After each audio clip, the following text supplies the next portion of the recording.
Today's episode of the Gone Fission Nuclear Report is brought to you by Fluor. We're building a better world. Welcome to the Gone Fission Nuclear Report. Your one-stop source for all the latest news from the Department of Energy's Environmental Management Program.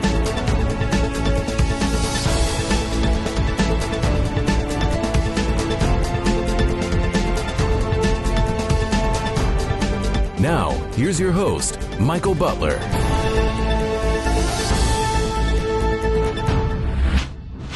Hello, and welcome to the Gone Fission Nuclear Report. Today is Monday, February 26, 2024. We're covering all the news from the Department of Energy's Environmental Management Program across the country. We thank our friends at Fluor for being presenting sponsor for today's episode. As we near the end of Black History Month, this week's podcast features the story of the Scarboro 85. In August 1955, 85 brave and dedicated young African-American students entered all-white classrooms in the Oak Ridge High School and the Robertsville Junior High School in Oak Ridge, Tennessee, in an historic school system desegregation. Although not the first public school desegregation in the nation, this was the very first public school desegregation in the Southeast.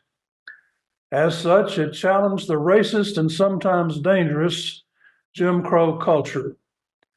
This desegregation stands as an important milestone in American civil rights history. Back in 1955, the Tennessee State Constitution, consistent with other Southern state constitutions, prohibited the teaching of so-called mixed classes. That meant that school teachers and administrators who stepped forward to teach classes containing both white and black students faced very real economic threats, plus the potential loss of their teaching licenses, and possibly even worse, from the Jim Crow culture. Here's more. In the fall of 1955, 85 children, now known as the Scarboro 85, became the first black students in the Southeast to desegregate a public school district. It happened in Oak Ridge, Tennessee. The school has a long glass quarter. On that glass wall, we had the invite to go home, with the invite being the N-word. There were other examples of harassment, but there was never a major incident or violence. Still, these former students say their high school experience was anything but typical. There were so many things that we could not do. We could not play football. I couldn't go to the dances they ever had. I couldn't go to the swimming pool, the theaters. Oak Ridge was still a Jim Crow town. It was something that was pushed on us. I mean, it's not something that you volunteered for. I knew it was something that had to be done and that was eventually going to be done. So if it had to be done, why not me? I'm one of these that believe that if anybody else can do it and I have the same opportunity, I can do what anybody else can do. I'm happy that the history's been told and that people will see. Proud now to be a part of it. Personally, I have two great-grandkids, one in the 4th grade and one in the 8th grade, that's attending Oak Ridge High School. And they are doing things that I could not do. Remembering their achievement with a permanent Scarboro 85 monument is a dream today. With enough support, it can be made real. We'll have more after this from Fluor.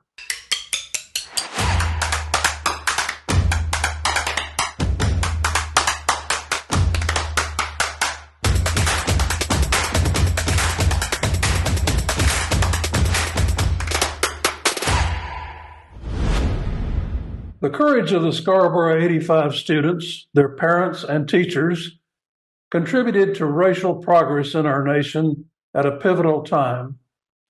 Here's City of Oak Ridge historian Ray Smith with more. Well, our guest today is Ray Smith. Ray is a longtime Oak Ridger and retired from a career at the Y-12 National Security Complex and now serves as the historian for the city of Oak Ridge. Welcome, Ray. Thank you. Glad to be here. Well, we're very happy to have you. Let's start, if you will, by just talking about who the Scarboro 85 are and why are they significant in civil rights history? Scarboro 85 is a name that's been attached to the 85 black students that desegregated the Oak Ridge High School and Robertsville Junior High on September the 6th, 1955. Now, that happened, and then, as you know, a year later, there was the Clinton 12 with all of the ramifications of outside agitators coming in and the resistance. And then in 57, the huge issue with Little Rock. But after the war ended, for the first time, they allowed the black families to actually come in and live as families and bring their children in. Now, they didn't do that during the Manhattan Project. They didn't have accommodations for them, and they didn't have school. But in 46, Alden Blankenship hired Arizona officer to be the principal of the school that was over at Scarboro, the old original one. And then in 1949, they moved that school over to Gamble Valley, which was the community that had been built for the blacks, for the African Americans. And she took over a school building that was vacant over there, and that became the Scarboro School Building. And then later on, the community adopted that name, Scarboro. So that's why we attach Scarboro to the 85 in recognition of that community. But again, there was not a lot of attention paid to that particular desegregation. It was nationally known. There was information in Life magazine, and it was covered from a national standpoint. But again, there was not the notoriety associated with it that there was with the Clinton 12 and the Little Rock issues. Do you have any thoughts on why there was so little attention devoted to this for so long? It was obviously a big step in the cause of desegregation, the first schools to be desegregated in the Southeast. Why did it take so long for there to be this kind of recognition? Well, you have to recognize that in Oak Ridge, there was an initiative that, and of course at the time in 55, it was still the Atomic Energy Commission owning the town and responsible for the town. That changed in the 59-60 kind of time frame when Oak Ridge became incorporated. But although those two schools were desegregated in 1955, any further efforts at more integrated acceptance did not happen right away. In fact, into the middle 60s, there was still significant segregated places, and it was still difficult for the African Americans to be accepted. And then some things happened in the mid 60s that broke that initiative, and desegregation continued. The Davis Brothers Cafeteria is one of the main achievements. Desegregating that cafeteria was one that helped to move Oak Ridge forward. But I would say that it's continued to have the issue of the Scarboro community being somewhat isolated from the rest of Oak Ridge and just not been paid attention to as far as that initiative until some people began to say, hey, you know, the Clinton 12 in 2006 Keith McDaniel produced a documentary film about that, and there was a lot of recognition. And some of the folks in Scarborough here in Oak Ridge, L.C. Gibson, for example, for several years there, seemed to be the sole individual that would say, no, no, no, it wasn't Clinton, it was Oak Ridge. And then people just were not paying attention until Martin and Rose began this initiative to recognize it. And now that has taken some, it's really taken a good start and is off to even to the point of initiating an effort for a monument. And by the way, I'm so proud to say that I was able to be on the Board of Education's Standards Review Committee for Social Studies, and we have inserted the Scarboro 85 story into the schools in all of Tennessee. So it's beginning to get a significant amount of recognition, but I cannot explain other than to say that it just was not something of attention for the majority of Oak Ridgers. The fact that we have a preschool there in Scarboro now, I think has been a big step in incorporating Scarboro into the rest of Oak Ridge. Well, you mentioned adding the Scarboro 85 to the social studies curriculum for Tennessee students, which you had a role in. How significant is that, and what does it say about that group's accomplishments to now be officially a part of Tennessee history? I think it's a major step, and the fact that kids are going to be taught that now all across the state is a significant accomplishment.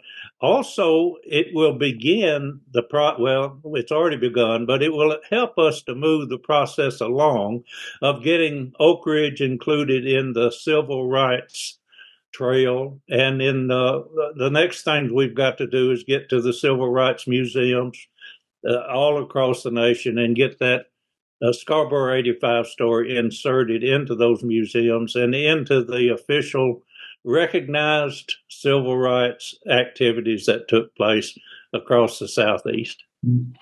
You, Ray, you mentioned that in the 50s, when this occurred, that the Atomic Energy Commission owned the town at that time. What role did the AEC play in this desegregation action? I know there's a historical marker at Oak Ridge High School, I believe it's still there, that talks about the AEC's role in encouraging or promoting the desegregation. What role did they play? Yes, there's a marker there and also a marker at Robertsville Middle School now that was a junior high that was also desegregated.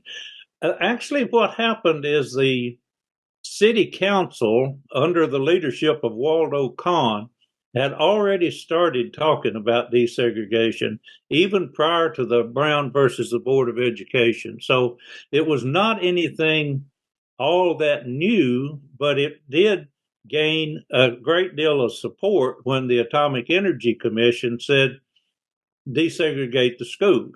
Now, when that happened, the city council took off with it, and of course the schools did too. They were welcoming that kind of support from the Atomic Energy Commission. So I think it was a good mixture of the government saying do it and the people, majority of the people. There was some resistance, but the majority of the people wanting to see it happen.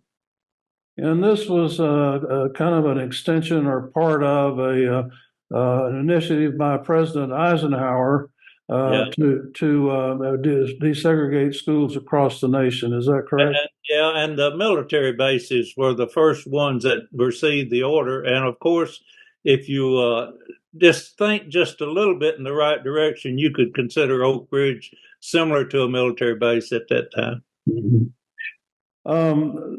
You mentioned a monument earlier. There is a group of Oak Ridgers that are raising money for a permanent monument to honor the Scarboro 85 in Bissell Park, intended to provide a permanent record for the accomplishments of that group.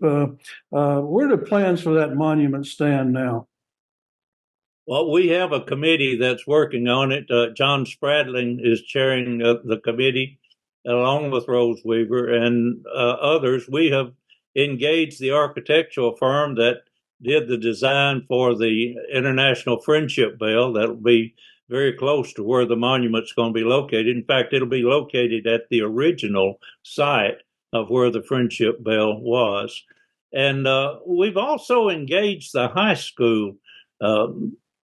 Mark Buckner's class that works on manufacturing and advanced manufacturing, they're going to design the monument for us. And I think that's a very intriguing partnership that we've worked out here with the high school. And then you're right, initiative is going well. We have raised funds from the city and from the Anderson County. They've matched at $125,000 each.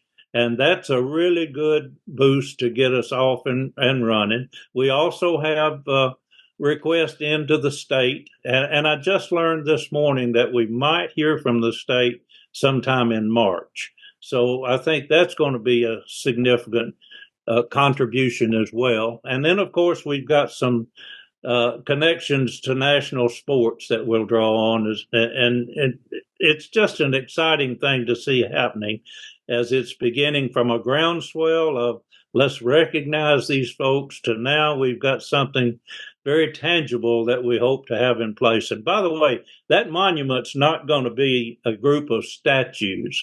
It's going to be acrylic with images inside those acrylic forms. And we are looking at the possibility of using artificial intelligence to actually answer questions or talk to visitors as they come through the monument. So it's going to be one of the most exciting things that I think we've seen in Oak Ridge in a long while. Well, you mentioned the support of the local governments. What about the corporations, the companies that are involved in work at Oak Ridge? Are they supporting the monument as well? If we have, at the right time, we'll be reaching out to them, but they've already started doing support in a number of ways. CNSY 12 held an event at the New Hope Center where they actually interviewed some of the Scarboro 85. They had them up on the stage in a panel. It was just an exciting event.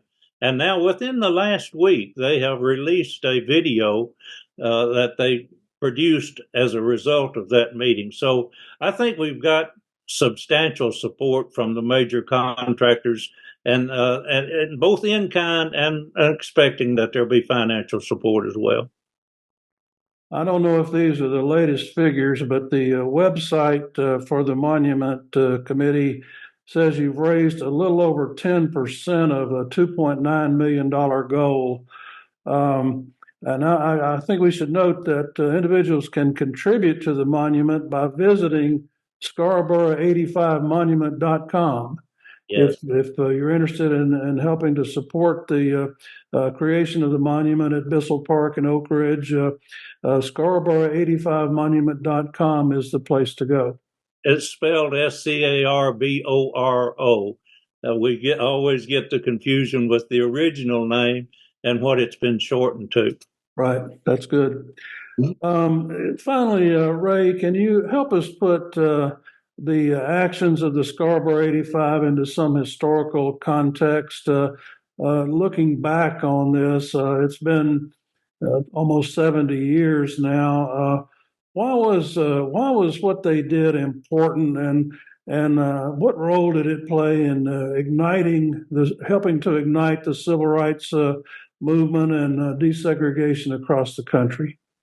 I think it's very important to recognize the first of anything that you're looking at. Who really broke the ground? Who made that first uncertain, if you will, leap into it? And you have to remember, this happened just a matter of a few days, months at the most, from the murder of Emmett Till. And one of the Scarboro 85 actually came from Money, Mississippi. L.C. Gibson came from there. So you have to know that as a 14-year-old going into this all-white school and having the knowledge of what had just happened in his hometown, you have to know that he had a lot of trepidation about what could happen to me? What is this I'm doing? And then others, think about Archie Lee. Archie Lee made what I consider to be a most significant comment. The Scarboro school was a good school, a small school. The students had individual attention from the teachers, and they liked that. They didn't have as good of math courses. They didn't have maybe as good of textbooks. And Archie saw that as a great opportunity. He saw getting to be in a higher math class and getting that kind of opportunities as something that he wanted to do. He didn't worry so much about he was leading a desegregation, but that he was getting a better education. Of course, he went on to be the first black in the Oak Ridge High School, selected for the honor roll, and even applied and got accepted at the University of Tennessee until he showed up and they realized he was black. Mm-hmm. So it's that kind of situation that was being dealt with in the 50s. We can't even think in those terms today. But these young men and women, young boys and girls, they were taking steps into the unknown. It had never been done before, and they were doing something that set the stage for coming initiatives and efforts all across the nation. First public school in the Southeast to be desegregated were these two schools in Oak Ridge. Well, Ray Smith, City of Oak Ridge historian, we certainly appreciate you being with us today, and thank you for sharing your thoughts on the Scarboro 85. Very glad to do it, Mike. Thank you for having me. Finally, we close today's Black History Month episode by sharing a documentary special on the Scarboro 85, produced by Charlotte, North Carolina NBC affiliate WCNC TV.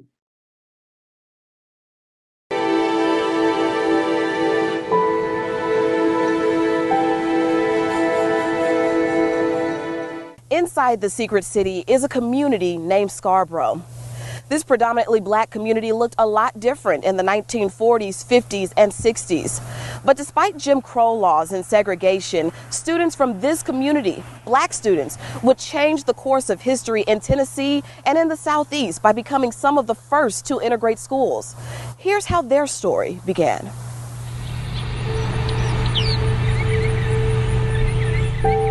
I always thought Scarboro was another little city within Oak Ridge. Scarboro history is Oak Ridge history and vice versa. The original Scarboro community were the Hutmans that was close to the Woodland area. In the 1940s, those conditions were not good. The blacks were separated into a community of their own, and the husband and wife were separated during that time. They couldn't live together. Also during the 1940s, no black children were allowed to come into the area. It was a different time, it was a different place.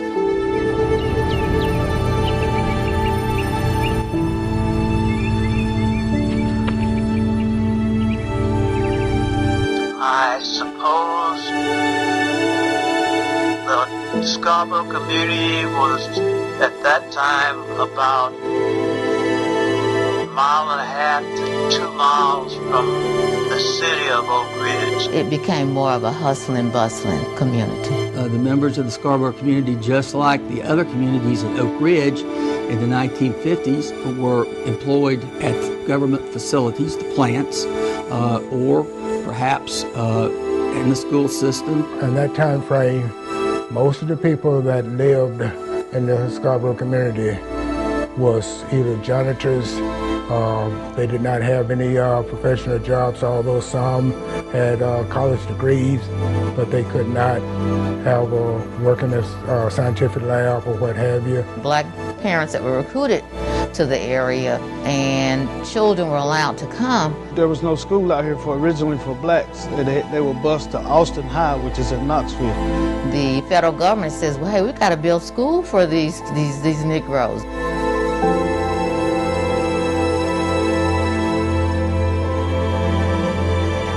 I was in Scarboro from the 9th to the 10th grade.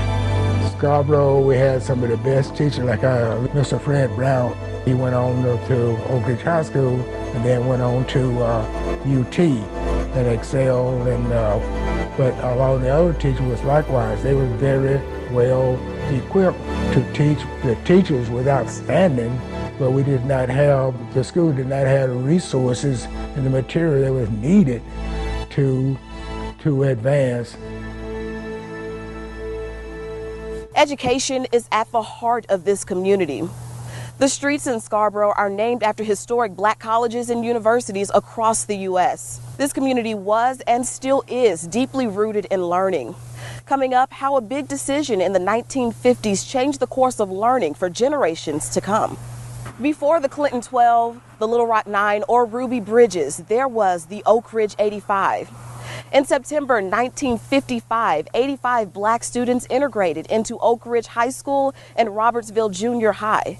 It was a controversial idea that was envisioned at least a year before the Supreme Court ruled on Brown versus Board of Education in 1954, an idea that originated right here in Oak Ridge.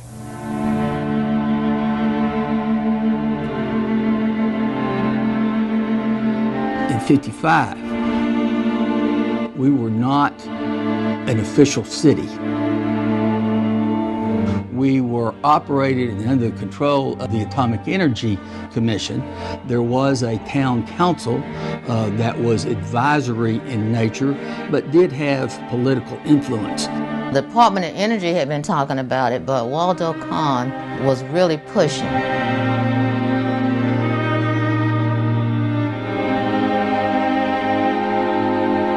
In 1953, Dwight Eisenhower, who was then president, as you know, issued an edict, or an executive order it's called, to all through the Army, that all Army bases that had schools would henceforth desegregate those schools. Perhaps we could petition Eisenhower to include the Atomic Energy Commission. So I constructed a very simple petition to the president to consider doing this.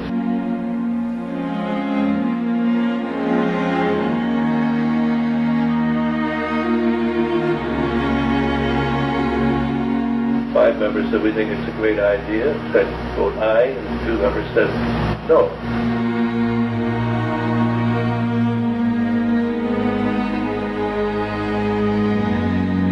So we considered it passed, and I sent it off to the president. And the next day, this hit the front page of the Oak Ridge. The day after that, the egg really hit the fan. I mean, we were in the middle of, Appalachia. We were in the South. There were those that were opposed. They wanted to take him out to city council. There were letters to the editor back and forth, a half a dozen every day, most of them cursing me, all kinds of anonymous and derogatory phone calls, even threatening ones. Why don't I go back to Israel? Why don't I go back to Russia, where I obviously came from? I mean, some of them will really curl your hair.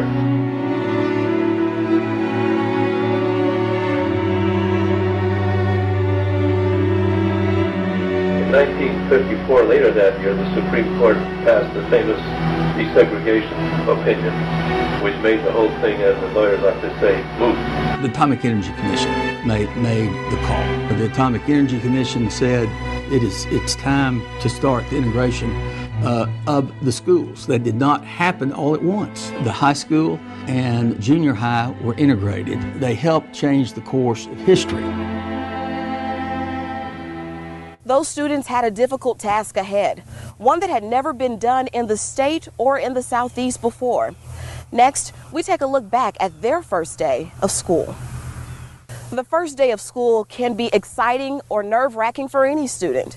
But imagine how these students felt. Would they be accepted? Make friends? Many of them even wondered, would they even make it home? Unlike the Clinton 12 a year later, there was no violence. But that doesn't mean it was without struggle.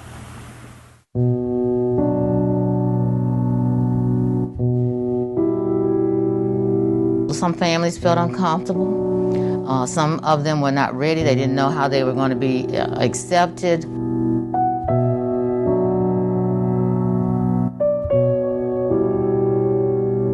First day of school, the parents and the people in the community as well as the churches had bonded together with the students to let them know they were there for them. They were very brave young people. Remember, they were anywhere from 12 to 18 years of age. They were thrust into this cultural change related to the desegregation of schools, not at their own option, but because they were chosen to do it.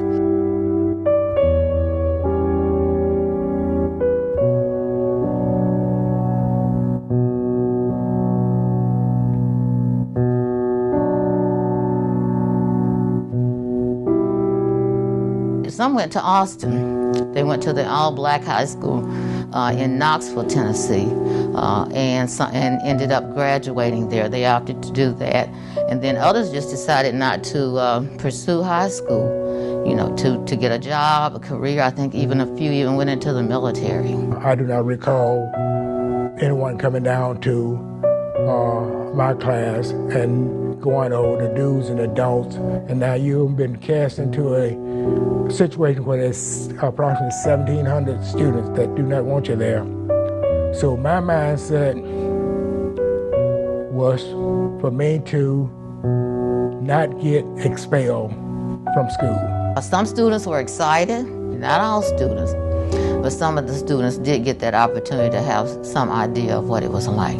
In '54, there were a group of us who went from Scarboro to Oak Ridge High. I know 2, maybe 3 students from Scarboro who went to Oak Ridge High and spent a day. I was one of those students. So we had communications with some of the students before the school were actually integrated. When I first got to the high school, I had a little anxiety about how things would go. They showed us the school, took us around for a tour, took us to the gym. And as I was walking to the gym, there was a piece of paper on the floor that I picked up. And this paper had comments on it that some of the students had made. Those comments went from asking the students how they felt about integration, and some of them said it was all right with them, that we should have an opportunity as others. And there was one comment that I remember that said, "They stink." There was some intimidation. There were racial epithets on buildings. The principal at Oak Ridge High School, Dr. Tom Dunnigan, made it very clear the first day of school that there would be no problems. He would not tolerate fights. He would not tolerate discrimination.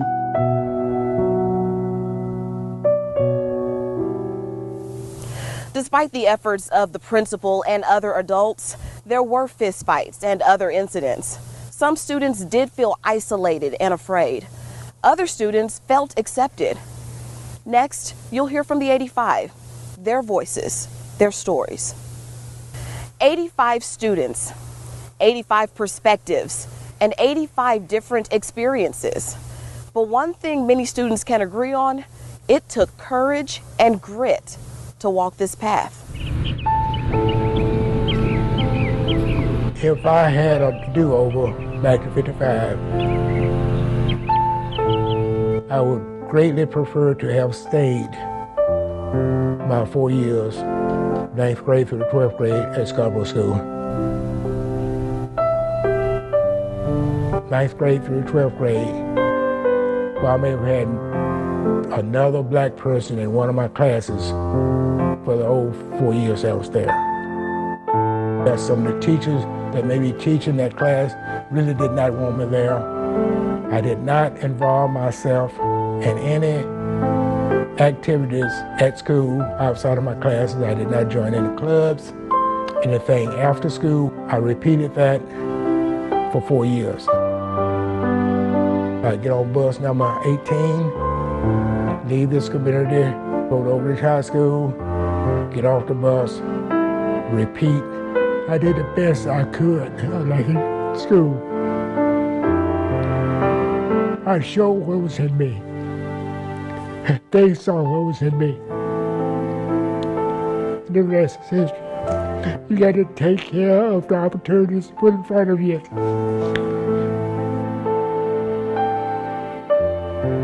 I did have friends that, I made friends with. I had to be careful going to their house. That family that I had made friends with may be welcoming me to their house to study, compare notes with my classmate. But then you got to deal with the other people in the community. So it was not one of those things where you're putting yourself in a comfortable situation.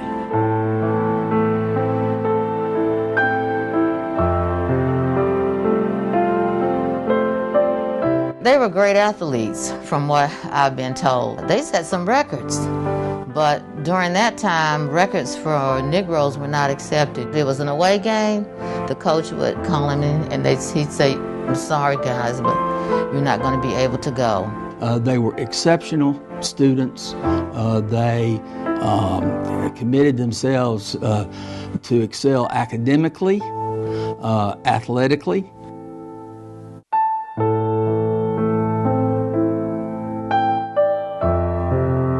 I thought I could do anything anybody else could. After you get to know the students in your class, they're just classmates like everybody else. So you become a student. Forget about what color you are or what color your classmates are, and you compete. I suppose there are students in all classes who want to be at the top of their class, so they compete. That's what I did. Despite these and other challenges, many of these students went on to have successful careers in science, research, and education. But for decades, their struggles and their achievements were silenced. Coming up, we take a closer look at the hidden history and what took so long to uncover this secret. Integration in Oak Ridge happened 65 years ago, but many of you may be hearing this story for the very first time. Now, Oak Ridge is known to be the secret city, but community members in Scarboro believe that this history should be well known.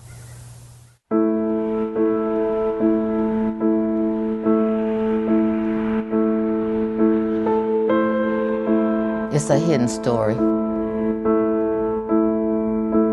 History is history, and it was just unfortunate that it had not been told as it should have been told. We kept pushing and knocking because we asked the same questions. Why does nobody know this? Why is this such a secret? Well, I think there are a couple of factors that were involved. First of all, when it happened, Oak Ridge was not a city. It was a community that was created and controlled by the federal government during the Manhattan Project. But there was some confusion about, well, is it a school? Is it a public school? Is it not?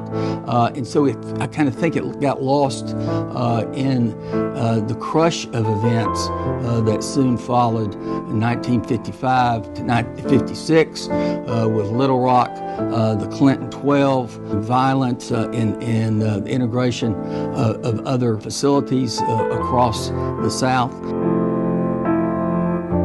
I think part of it was the culture of Oak Ridge in the secret city, because the culture was in the 40s, in the 50s, and in the 60s, you just didn't talk about Oak Ridge. I think that might be a reason, but as time goes on, the doors of Oak Ridge were open. It would have been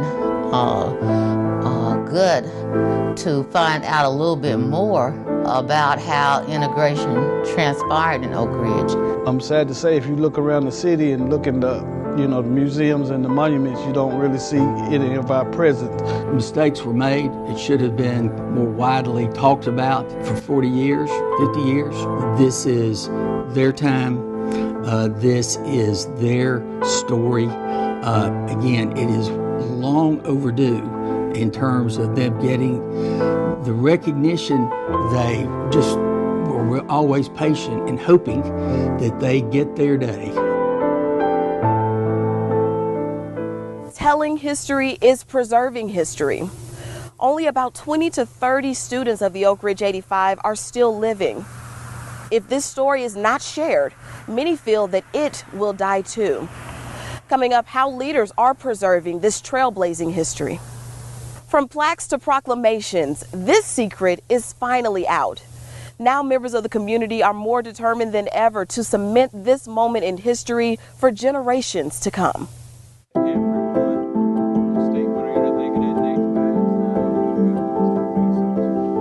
Everybody who integrated has the right for their story, right? We just want to tell our story and our part in history.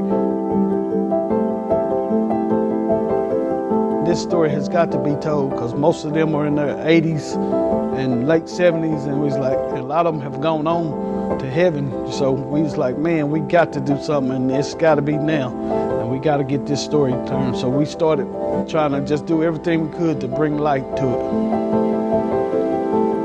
I think the biggest part to begin with was setting the tone. So from the city's perspective, it was including the narrative and promoting the history of the Oak Ridge 85 as part of the ongoing story of Oak Ridge. They have embraced the 65th anniversary of desegregation. That's a step forward because the previous 50, 25, before that hadn't got anywhere, any acknowledgement. I think the city is doing a tremendous job. They've been an advocate, a great influence. I think the school system is going to get more involved with the curriculum. It's going to be including curriculum because students are saying, well, the Clinton, 12 is in the curriculum. Why isn't Oak Ridge 85? So hopefully we can encourage the state to get behind it and include it in state history. I do think it is particularly appropriate that our new pre-K school is in the Scarboro community, and we all worked very hard on that. Again, I will brag on our city. The city of Oak Ridge was the first public school system in the state to have pre-K, and we have an outstanding program, and we now have a state-of-the-art pre-K facility in the Scarboro community. That was important for me to give something back to the community that teaches the history, but also plant seeds for the future to continue to grow so that we never forget what happened here in Oak Ridge.